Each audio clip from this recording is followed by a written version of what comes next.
Dear listeners and viewers, I'm your host, Jason Johnston Yellen. Can you tell that, Jess, can you tell that I am Jason Neil Patrick Harris Johnston Yellen due to my flowing white hair?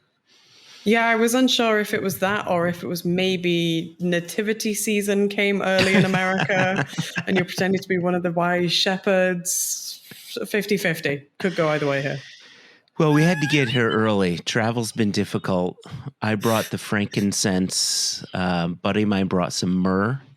And then there's the third thing. I think it might be just Gold. like some maltsters or something. Maltesers. Yeah. Traditionally, Jesus was very into Maltesers. He was very into Maltesers. Here, let me take this off. You know, here's the sad thing, Jess. There are certain people.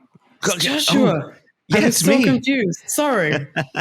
I always had a sneaking suspicion that you two were the same person. I know. It's like Michael and LaToya Jackson. People have never seen them together because maybe they were the same person. It's not really a comparison you two wanted.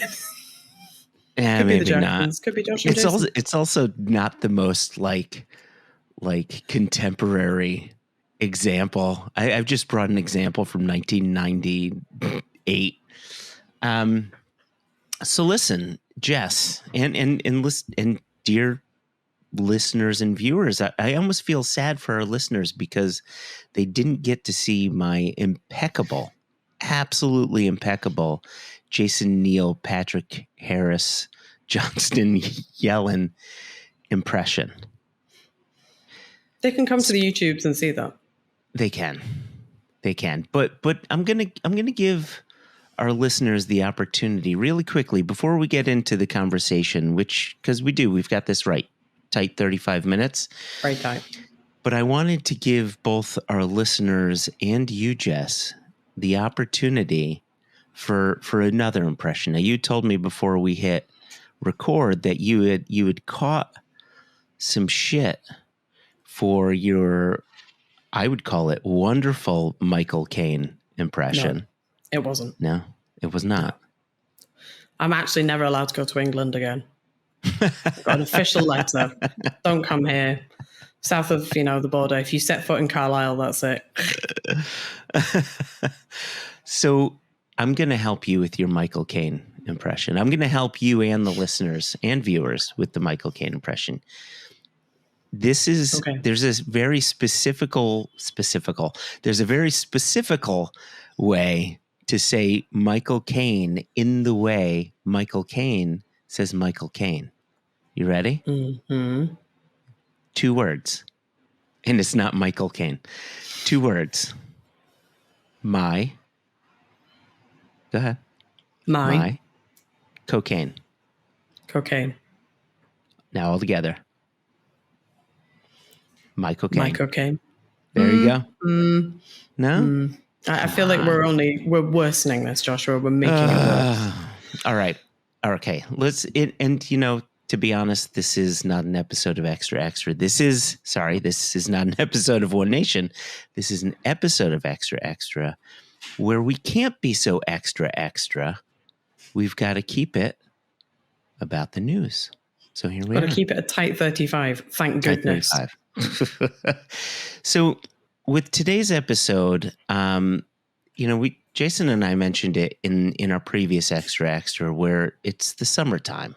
And whiskey news stories they're not so plentiful. So you got to kind of pick and choose. And there's actually a story that we're keeping a keen eye on, and that's Skagit Valley Maltings, who recently shuttered. Now, we got wind of that maybe 2-3 weeks ago whenever it happened. And really, not much news has come out since then. So I guess we're going to call that sort of a story that we'll continue to watch. But yesterday this morning, I was looking through the spirits business and I saw an article about the Glenallachie opening up a visitor center to the tune of £600,000 which to my mind seems like an awful lot of money. And then you were so kind to explain to me, Joshua, dear Joshua, that is not an awful lot of money. But I wanted to talk about that a little bit. So I thought what we should do, Jess, is just have a focus on Distillery Visitor Center and what that means for whiskey and the whiskey industry. Sound cool? That sounds like a great idea. So the article itself shows up in the spirits business, and the article, I think, is just titled, hold on, let me figure this out. It's just titled, Glenallachie Visitor Center Gets £600,000 Upgrade. And the main interviewee is Tracy Seller, and I don't know if that's a man or a woman, so I'll just say they for now. Unless you know Tracy. Do you know Tracy? Don't think so. I may have met them in passing. Okay. I've met a few of the Glenallachie staff. Yeah, I just, I know Ronan and I know Andrew over there, and I've met Billy once and a few other people there, but... Name dropping. I didn't realize I needed to get out my Panini sticker book of Glenallachie staff, to which we need to add... Did I drop something? Yeah. Ooh! We need to add in the lovely Karen, and we need to add in Juliet, who of course is the ambassador. She's fantastic. So all right. There's a whole tribe of them over there. That's a collective of whiskey people's a tribe. I think so. It's a tribe. Oh, I like that. A Tribe Called Whiskey. They were my favorite rap band out of the 90s. So one of the things that Tracy highlights about the visitor center is they've got a new whiskey bar, and between both the outdoor and indoor space, they can allow 100 people at one time. They're going to continue expanding the visitor center, which sounds like they're going to have a few more people. But have you been to Glenallachie before? I have. I've been a couple of times. I think the last time I was there was December. And we went up and it was very, very snowy. In fact, I wasn't convinced we were going to make it to the distillery because I don't have the world's most practical car for snow. So it was a bit touch and go. But we did make it to the distillery, and they had just cleared all of the car parks. So there was a little space for us to go in and have a little nosy around. But I've been to a couple of times. And this news is very exciting to me because they had a lovely shop that you could try a couple of things in, but I felt like we were just kind of clutching the place up. So the idea of having like a destination that you can go to, try some things, and obviously that's great news for the distillery because that's going to encourage people to buy more stuff.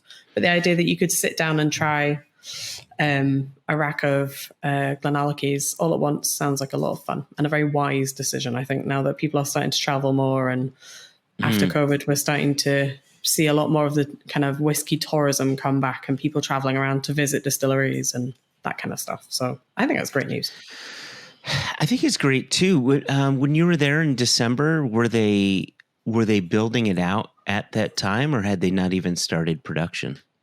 They could have been doing it secretly. I didn't ask them what their building plans were, but nothing that I saw suggested that they were building a visitor center. So I also think this is pretty fresh news. So perhaps it was rolling in the pipelines somewhere in the back. That wasn't something that was conveyed to us. Okay. Yeah, when I told you, £600,000, and you said, it's that's great, and it's going to be a wonderful addition to the distillery, but it's not a lot of money. It seems like a lot, but it's not a lot. And then I was reminded, that Aberfeldy just in 2014, 2015, somewhere around there, spent £2 million on doing their visitor center. Sort of, I think my understanding, sort of broadening that John Deere's sort of blend experience. Yeah. Jason and I went there in 2019, I think. Okay. And that's kind of like a whole setup. They have a cinema. They have like a kind of peep into the old blending lab. Like you can see that there was some real money spent there. I also, just in case any of the nice Glenallachie tribe stumble across us, I'm not suggesting that they're cheapskates and they should have, spent a bit more. But just as a figure, I guess maybe I'm used to seeing some of the announcements where they're really like it's mega heavy investment money. £600,000 to me seems like a very sensible investment. Whereas sometimes you see figures which make me think I can't even imagine what that sort of money looks like. So the number I threw back at you was this idea that in 2018, Diageo had made an announcement that they were going to spend £150 million across their Johnny Walker Four Corners distilleries and Princes Street experience in Edinburgh, which when you go to those, you can see like Scary Biscuits money has been spent on these experiences. Scary Biscuits. So wait a I feel like I need to use that all the time. I still don't even know what I don't even know where I've got that from, but it's the thing I've said for a long time. Somebody's obviously said that to me once. Yeah. Scary Biscuits money. I like that. So 150 million pounds. Mm-hmm. Now, Diageo money is quite a bit different than privately held single distillery money. Like I totally get that. You've been to some of the Johnny Walker ones? Yeah, I'm trying to take them off. All right. Just because I'm really interested in it. So I've done Princes Street in Edinburgh, which is an amazing, very modern take on how to present whiskey to people. Obviously, heavy emphasis on the Johnny Walker brand and the blends, but they are also telling the story of those component distilleries that make up Johnny Walker. And I have been to Clynelish and Kalila as well, who form part of this Four Corners collection. So you and I and a host of other people back in 2017 during the Great Isle Swim were at the distillery, and that was prior to any of the construction that they did to build out that visitor center. Yeah. Let me ask you a question here. Now getting to Kalila Distillery, it's not the easiest thing in the world. You've got that long, weird road you've got to go down. Describe to me the visitor center as you remember it, and if you know sort of the numbers they're expecting to receive, and have they made any changes to the road that gets you down there to help with that? Yeah, so I don't know about what kind of numbers they anticipate coming over. Obviously, this year for the festival was the first time during the festival that they were open. So the old Kalila, if maybe the listeners / viewers hadn't been, you came down a very steep road that had a really tight hairpin bend, and then you came along the waterfront, and it was kind of the shop. There was a little room. There wasn't much to it. And they had, you could see the buildings, you could see production, and you've got that amazing view across over to Jura. Very pretty. Yeah. What they've done now is they've made it so you, that big warehouse, if you remember, as you came down once you've done the hairpin bend, as you come down, that used to be warehousing, and they've taken that all out. That's now the visitor center. And to access that, you actually access it from the top of the hill. So you kind of come down into the top of the building. I'm doing hand signals for people who are listening. But yeah, it comes down the top. So you come in through the top of the building. So I think for accessibility, it's probably a lot better. They still have, for people who need fully ground level access, you can go and park down the front, and there's a lift and they take you up into the building. But for everybody else, they've made it so you park at the top of the hill, which I think is a great idea because that is a scary hill to come down. And I am a regular driver.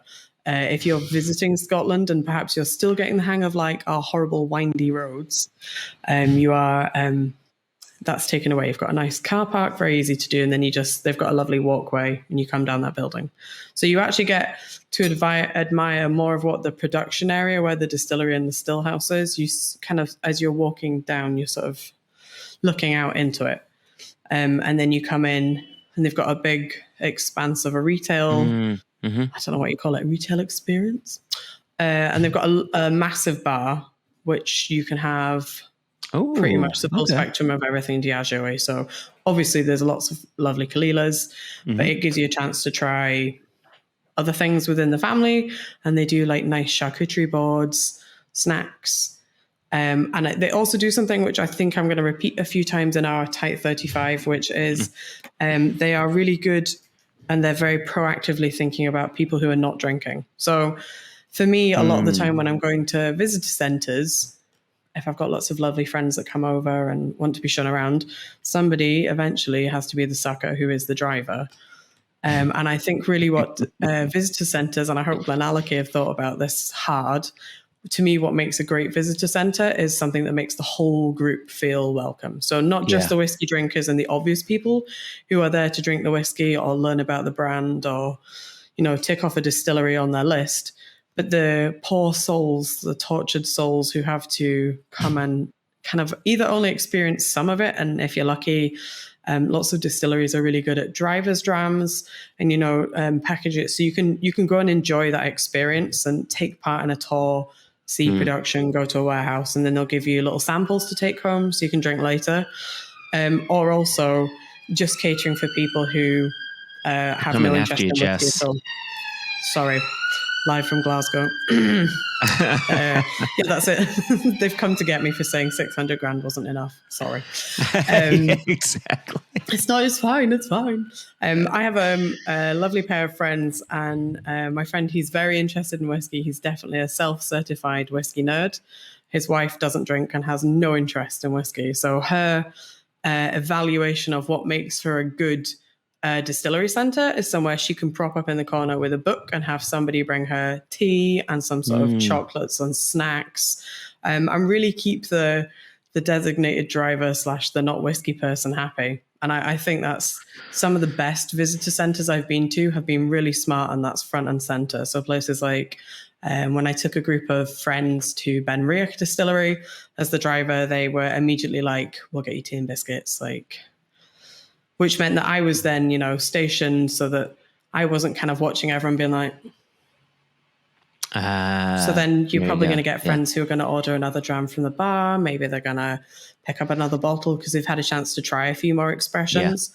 So to me, I think in 2023, a canny distillery visitor centre are definitely very aware of that, of offering, not just being like, oh, you don't want whiskey, well, you can sit over there. Yeah. So I think that's really important to me. And all the good places I've been recently offer that. I had a great time at Glendronach. They've done something similar. They've put in a very luxurious bar area, and you can do a couple of different flight options where they have there's a really good one where they've paired it with chocolates, and they were quite happy to let me have the whiskey as takeaway drams. So I just sat and ate the chocolates and stole everyone else's chocolates. Looking at the pictures of the visitor center that they put up on the spirits business, minus the crazy decanters and some of the other sort of historical bits and bobs, and the view across the water, the Glenallachie Visitor Center has a Bowmore Visitor Center feel to it from the picture.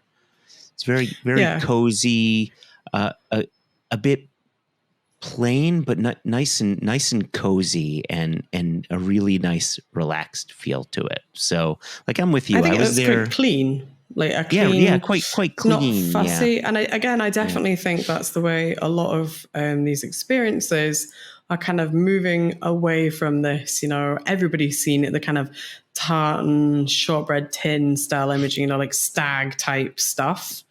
Yeah. And Glenallachie have that fantastic view out the back of the distillery. That's the kind of view that you want to sit with a dram, take advantage of the environment. You've got probably the best advisors that you can have because you've got Glenallachie staff that can talk to you about what you're drinking and really help you kind of. I think every distillery who are offering this want it to be they're offering you the ultimate. What's the ultimate distillery experience that you can have is to be there enjoying it with the right people around you. And I think it's really smart for them to put one in. Be very cool. It'll be on my list to go and visit. Let me ask you a question. When I think of visitor centers, I often think of Distillery Visitor Center. I often think of them as places for people to visit, and these people are fans of that distillery, right? They've heard about it, they know about it, they've had whiskeys from that distillery, and so they're going to check it out. I don't necessarily think about it as a place to go. Like, if I hadn't heard of that place, I may not go there. And I'm just sort of, that isn't necessarily me, but I can see some people thinking that way. Yeah, up in Speyside, they have something called the Speyside Whiskey Trail. I may have phrased that wrong, but it means that, like, in the UK, when you're driving on the roads, you'll probably sometimes see these like brown signs, and they're kind of like tourist or like points of interest. So they're up in Speyside, that it shows you can do I think it's a malt whiskey trail. I think that's the name of it. There's a malt whiskey trail and a castles trail. So there's like regular brown signposts, because obviously a lot of these distilleries in Speyside are nestled away in the hills, because traditionally that's, a lot of them have origins of, they wanted to be not on the main drag of a road. They wanted to be hidden away. And because of all the historical, before everyone had licenses, you're all hiding from the excise man. So I think it's quite easy. Glenallachie is on one of the main roads that you go through when you're driving through Speyside. You turn off then up to the distillery. So it's not too hidden away.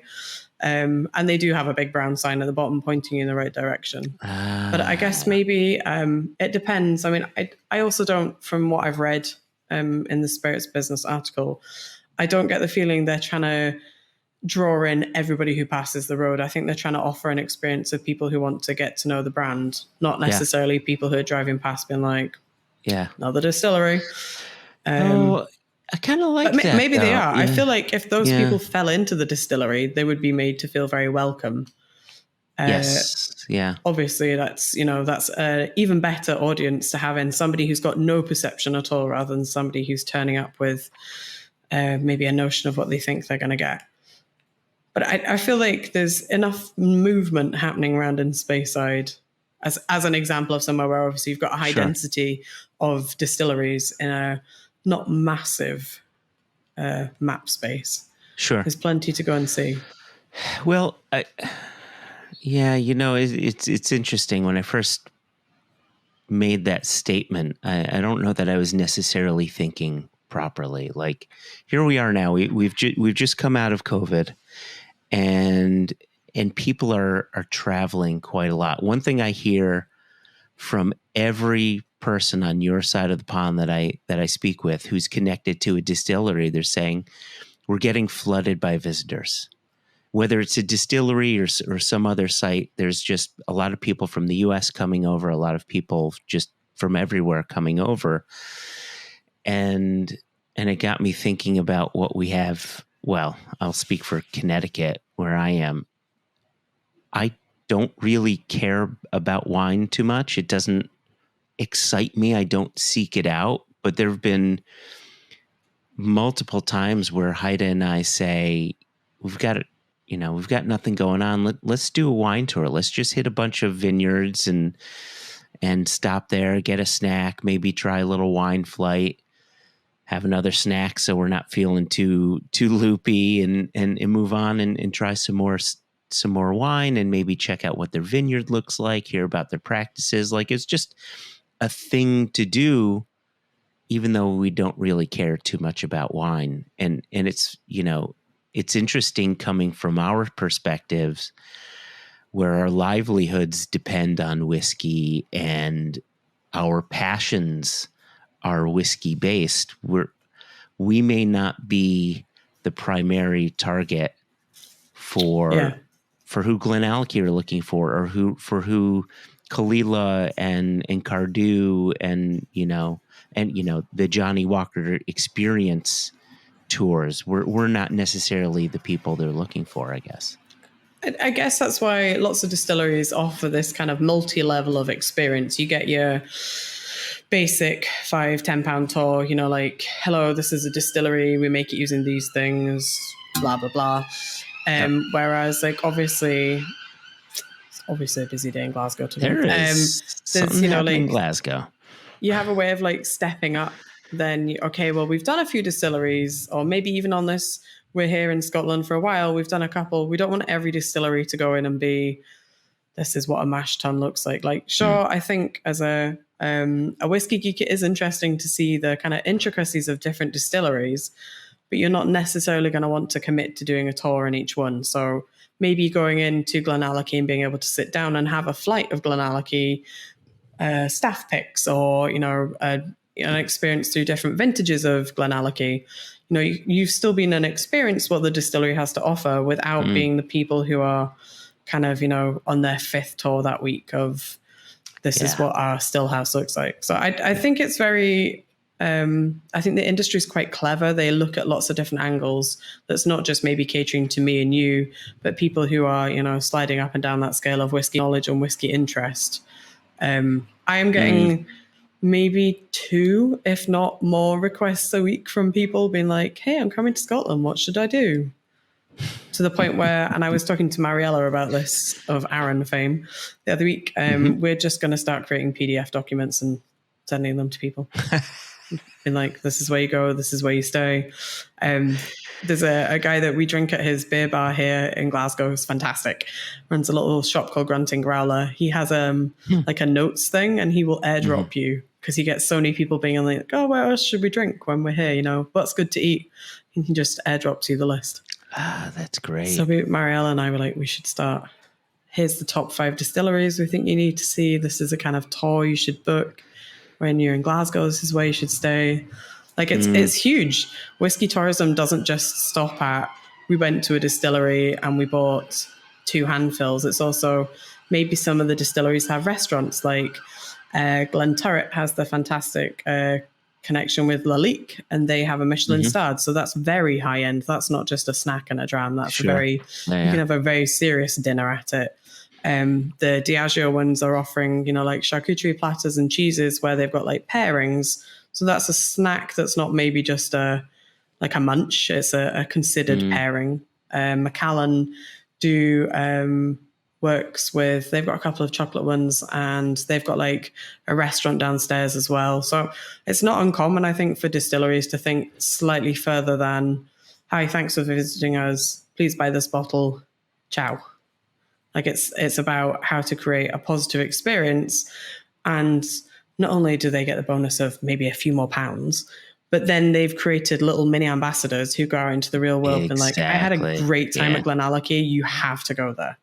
So it's a kind of investment in future people who then, when they've returned home to Connecticut or Timbuktu or wherever, and they walk into a store and they're like, oh, that's a Glenallachie 15. I had such a good time with them. I should grab another bottle. I love like that it's either Connecticut or Timbuktu. It's where else do people come from? but what you're saying here, I think, is a perfect connection to the folks at Penderyn, right? Where not only did they create a really nice visitors experience for their main distillery, which is just maybe 20, 30 minutes north of Cardiff, they've built 2 other distilleries within the country, giving people 3 places to visit to get that experience to be made to feel special for coming out. And, you know, maybe they grab a bottle, and I'm sure that's important to any distillery or any large company where they're buying a bottle to then open and share with others. But yeah, I think your point's a good one, where they want to create a way in which people come back and say, I've just gone and visited Distillery X, and holy crap, I'm not even the biggest whiskey fan, but that was awesome. And just because of the experience, it makes the whiskey taste that much better. It's kind of like, you know, going to a distillery and you know, going around the warehouses and tasting from the cask. Like, for whatever reason, the whiskey simply tastes better when you're at the distillery in the warehouse and you come back saying great things because the romance of that experience. Yeah, I think it's a much more, don't know what fancy word I want to use, but the idea is like a tangible, you can pour a whiskey and be like, oh, so I had this and it was poured for me by the senior tour guide, or, you know, like one of the distillery legends who took us round. Like, you know, it's a way of sharing a story, which again, I think is one of the fundamental things whiskey is about, is what sharing experiences. And what better way than if you're going home to either Connecticut or Timbuktu to take your bottle with you and be like, so when I was at Kalila, this is who I spoke to. This is what they told us about this whiskey.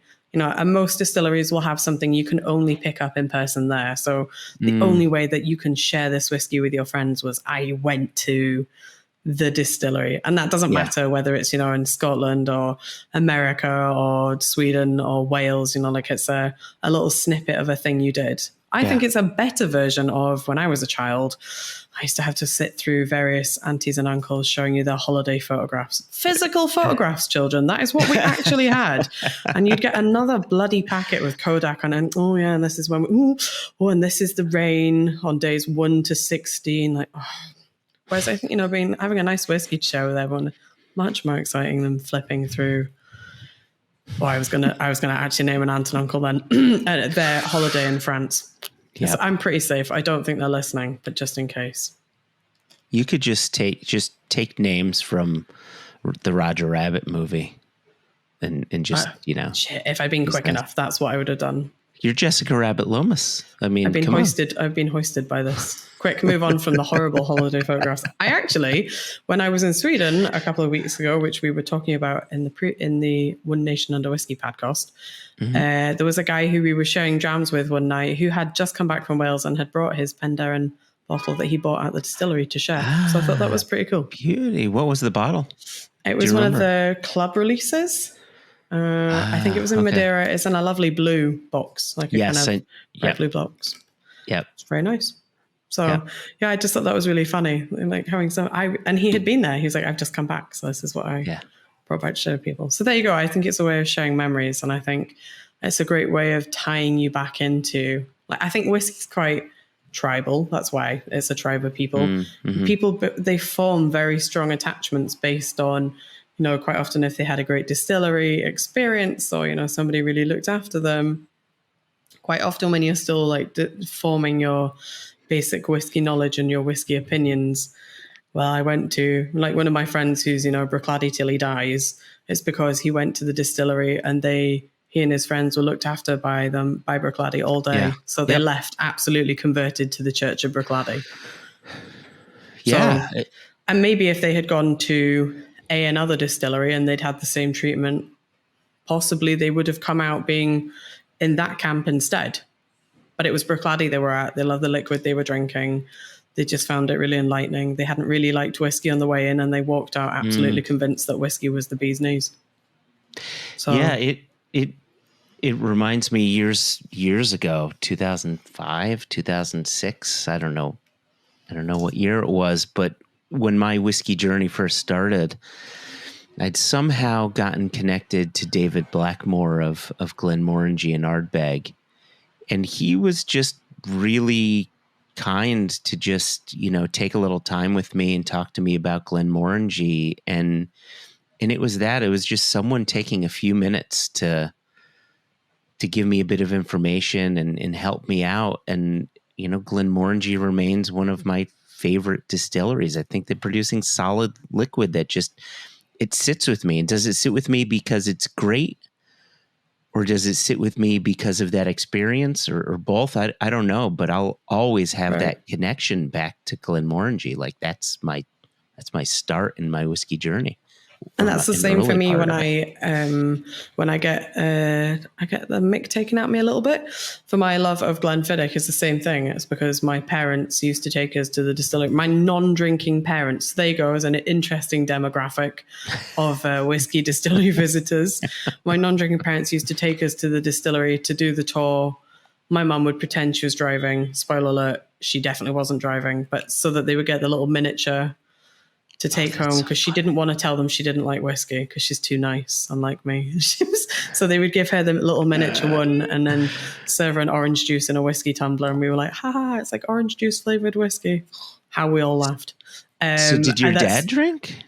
My dad did occasionally drink. He would have a little, I don't have any memories at all of him drinking whiskey voluntarily. Like he didn't even drink our whiskey. So, but they didn't like, if there's a celebration and my mum, you can talk her into a glass of like champagne maybe, but by and large, no. So the idea that they were taking us to this visitor center and this distillery experience was because it was educational, because my parents have no chill. So it had to be educational. You could do it. You could take the kids in. It was one of the few distilleries when I was growing up that let children in. And crucially, as people on holiday from Yorkshire, it was free. But then, of course, that's so that you exited through the gift shop, which we always bought stuff in. By then the kids are hungry, so they needed lunch. So we sat down and had probably a baked potato or something, like there's a way of eking out money if it's not necessarily that we went to the shelf and got a bottle and brought it home with us. So there's additional spend you can work in there. So as a business, it makes sense. And then from the age of about 7 onwards, every year, my mum was like, can you just take her away? And that's because my mum liked that all the tour guides wore kilts. Take her away. Just have her. Just please take her away. Please take her away. You kept returning somehow though, Jess. They drove as far as Speyside from Yorkshire. It's like, just take her away. It was a choice between leaving me at the distillery or at the riding stable in Tariff. Like, it was one of like, just please, just have space for her in the car taking her home. Like, yeah. So I think whiskey tourism is probably much bigger than on the face of it we think about it. It's not just about whiskey nerds. It's about groups of people. Like there are lots of tour companies. You can call up and arrange for like a 5-day, 10-day, whatever excursion where they'll take you in like little mini buses around Scotland to tick off. You've got a castle, a loch, a distillery. But there are increasingly also that I've seen them advertising, like whiskey tours. They will take you to distilleries and have arrangements with local hotels and B&Bs. So it's, you just turn up, put yourself on the bus and go, just like our Whiskey Geek tours, that. Yep, exactly. They may never have been to Scotland before, but they have a few malts that they're fond of and they want to come to Scotland and see what it's all about. Yeah, I'm definitely not surprised by whiskey tourism or the increase of it. In fact, like you brought up Whiskey Geek Tours, like 2024 is a year in which I think we want to increase what we're doing with our own tour company. But you mentioned something earlier when you were talking about Glenfiddich and showing up and your mom getting a bit of orange juice in the tumbler and coming away with the little mini and all that. One thing that I'm near certain wasn't happening then, but I know is happening now is as these distilleries are either building out new visitor centers or just making upgrades to their distilleries, period, there's this focus on sustainability, this focus on limiting carbon emissions and so on. And I know it mentions in the article that Glenallachie has a focus on their sustainability efforts. They're going to be using some of the heat from the stills from the still house to warm the visitor center. I don't think that's new to Glenallachie. I mean, the distillery was built as a gravity-fed distillery. Like in 67, 68, it was really ahead of its time from the perspective of let's expend less energy to make liquid. So there were actually no pumps in the distillery at that time. It was all gravity-fed, which is part of the reason, like, when you went into the still house and you saw the horizontal condensers, that was part of their efforts to gravity feed their spirit and not have to use pumps and such. But just sort of all around, you hear more and more about distilleries including sustainability and really highlighting it, not just doing it for the sake of having a story, but you've got distilleries like Ardnamurchan and Nickneen, who are making it part of their ethos. Is that something you're seeing beyond? Definitely, and I also saw it when I was in Finland in May. I went to Kira Distillery, so people will have heard me talking previously about my love for Kira, the rye people, who for my money make the best rye whiskey, period. KYRO, Kira. Yeah, but it's got a umlaut on the O. Yeah. Oh. Or ooh. You have to do it as a Finnish man, which I'm not very good at, as we know, impressions. Moving on, but they had electric vehicle charging at the distillery. I think that's increasingly something you're going to see. Aaron had just put in included. Yeah, Glenallachie. Aaron have done it when I was there. I'm trying to think who else I've been to recently. Ardnamurchan, obviously, because famously the guys have Teslas, so they need somewhere to charge that. Yeah, these far out guys, I also think they should, until the rest of us are converted to electric cars, there should also be an Ardnamurchan petrol station. It's a really long way out. You need to make sure you filled your tank before you get there. Yeah, I think it's a smart move again, of maybe kind of trying to offset that a lot of these distilleries, when they're in far out places that people have traveled distances to get to, I guess it's a way of kind of thinking about how that works on a more environmental basis. Yes, I think that's a global thing too. If Kira are thinking about that kind of thing, I can imagine there are plenty of other distilleries who also have electric charging options available for visitors. As someone who doesn't have an electric car, it's not something I pay massive attention to. I'm pretty sure Glenfiddich have them. I'm sure all over Speyside they have them. Sure. I'm not sure about on Isla whether or not anybody has them yet. There are charging points, but not distilleries that I've seen. Yeah, I was gonna ask you if maybe they included it in Kalila. Maybe with they the did. new build out. Not sure. Don't quote me on that. Yeah, I think it's something we are going to see increasingly as people think about, saving energy. Where can we offset carbon? The reuse of energy that you've just talked about at Glenallachie, of course, like Bowmore are famous for donkey's years. They've been using their excess heat to heat the swimming pool next door. Yes, that's. So I knew that was a thing, that remains a thing. That is so cool. Yeah, pretty cool. And I don't know if I think they stopped it, but Glengarry used to have a greenhouse that was heated using the surplus heat from the still house. They were famous for growing tomatoes at one point, which if you've been to that corner of Aberdeenshire, it's really not hot and sunny enough to justify growing tomatoes. So I suppose if you've got a nice warm greenhouse, that helps with that too. I'm looking at the clock here and I'm realizing we're dangerously close to our tight 35. I think we might be the skin of our teeth here, but I've got an important question for you.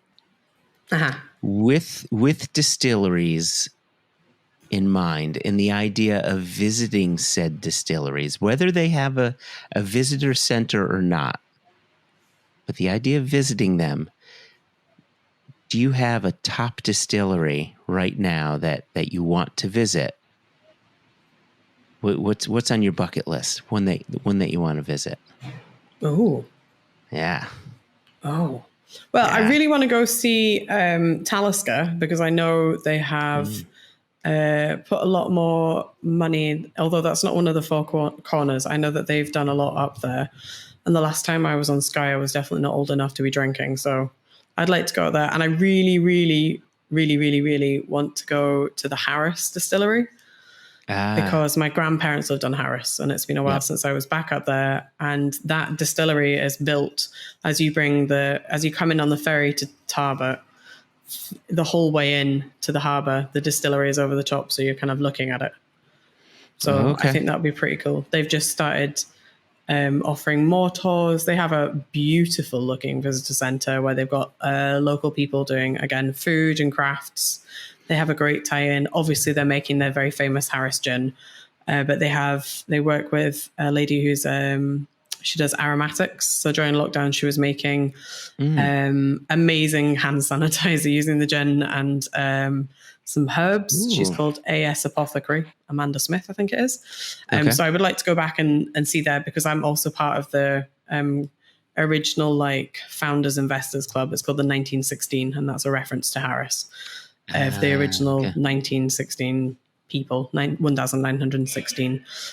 So that's really high on my list that I want to go to, especially while the weather's better.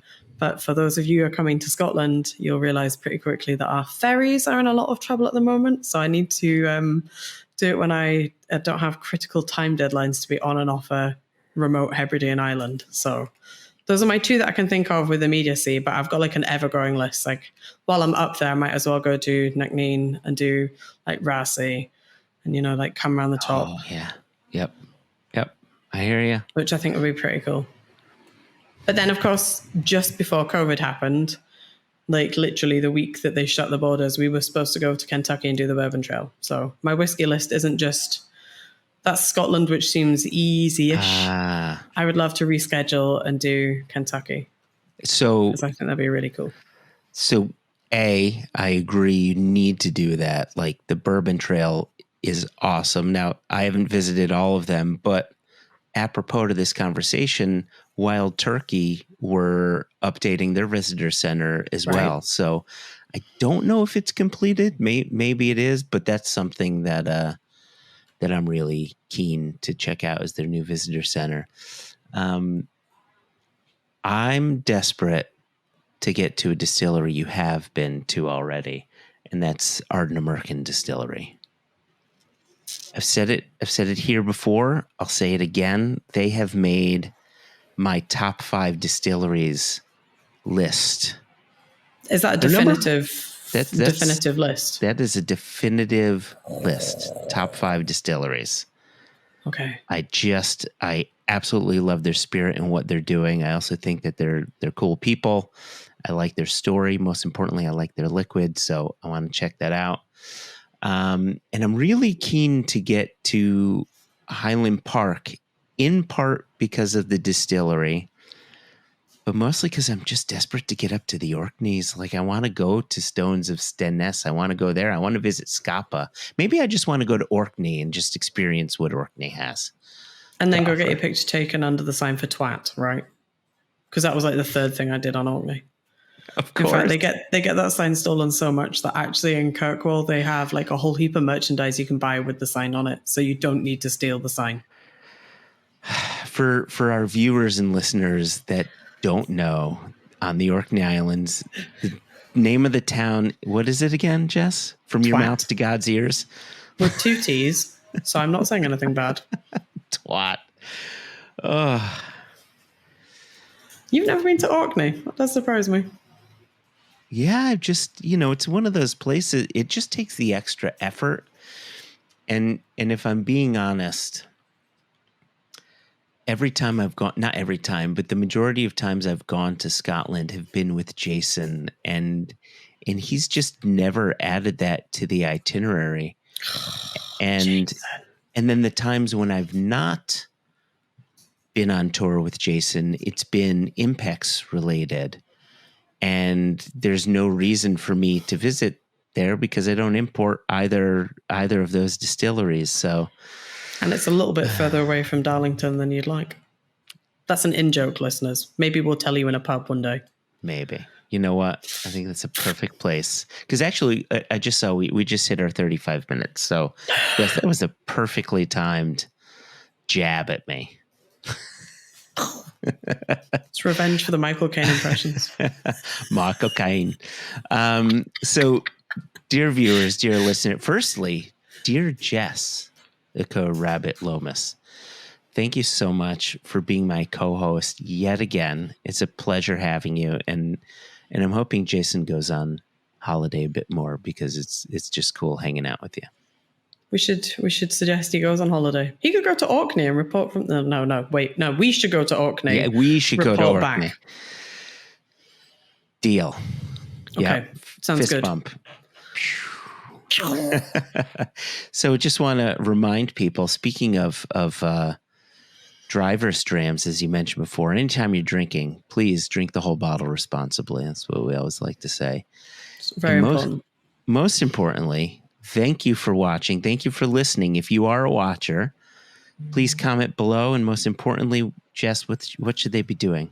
You have to. So this I've been meaning to bring up for some time. You have to smash the subscribe button, but also importantly, you have to ring the little bell, which is down here somewhere, because then you get notifications when our things are released. Ring the little bell that's below. Is that what you said? Next to the subscribe button, there's a bell. So when you hit it, it does a little, like you've rung the bell. That, I I didn't even know that was it. When did you find out that was a thing?